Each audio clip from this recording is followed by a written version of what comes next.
Саламатсыздар ма оқушылар? Әр дүйсенбі сайын сабағымыз сынып сағатымен басталады. Бүгінгі сынып сағатымыздың тақырыбы отбасы бақыт мекені деп аталады. Сабақтың мақсаты оқушылардың отбасы туралы түсініктерін кеңейту, ұйымшылдыққа, жауапкершілікке баулу. Әрбіріміздің жүрегіміздің түкпірінде ең бір киелі, қастерлі ұғым бұл отбасы. Отбасының тірегі әке мен ана. Әрбір отбасы бақытты болу керек, үлгілі болу керек, тату болу керек, өнерлі болу керек. Бұл ұғымдарға тағы қандай қасиеттерді қосар едіңдер? Отбасы біздің шағын әлеміміз, шағын мемлекет. Күні кеше ғана өткен 13 қыркүйек отбасы күнімен сіздерді құттықтаймын. Отбасы мүшелерінің әр қайсының орны бар. Жалпы отбасы дегеніміздің өзара жақындығы бар туысқандық қатынастағы адамдардың тобы. Сіздердің отбасыларыңыз қандай мүшелерден тұрады?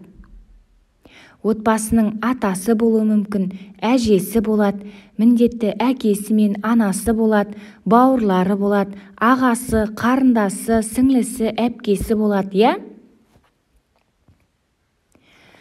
Отбасы үлкен бір қастерлі ұғым десек болады.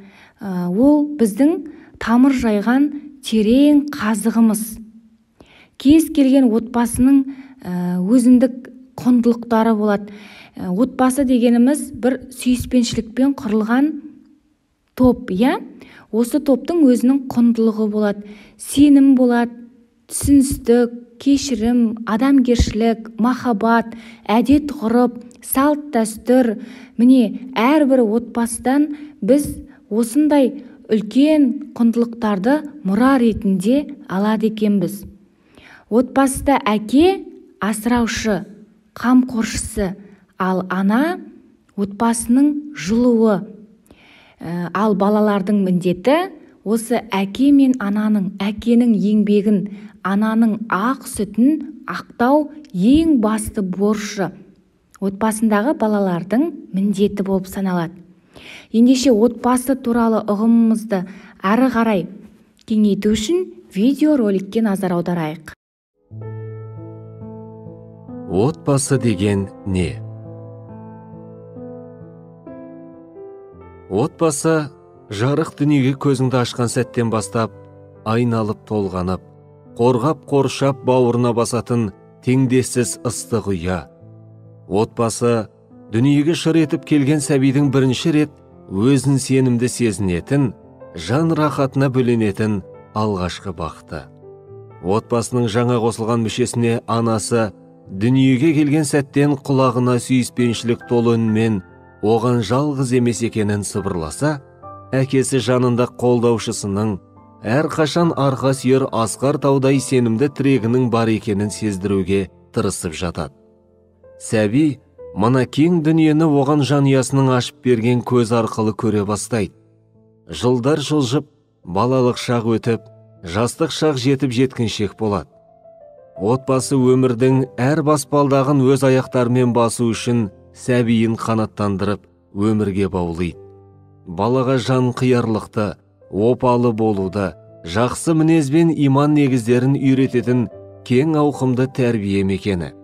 Әр адам ұлттық мәдениет, дәстүр және құндылықтарды отбасынан мирас етіп алады. Адам баласы қайғыны да қуанышты да отбасымен бөліседі.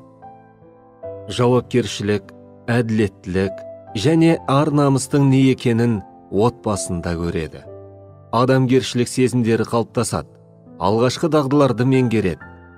Осы жерде бала алғаш басына түскен әр түрлі тұрмыс иірімдерінен шығудың жолын іздеп, шама шарқынша одан құтылудың шарасын қарастыруды үйренеді.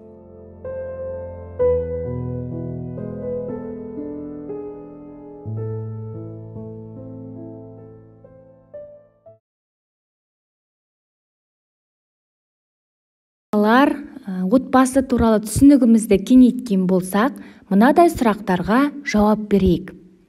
Отбасы дегенді қалай түсінесің?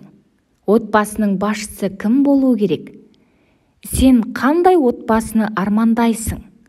Өз отбасыңа көңілің тола ма?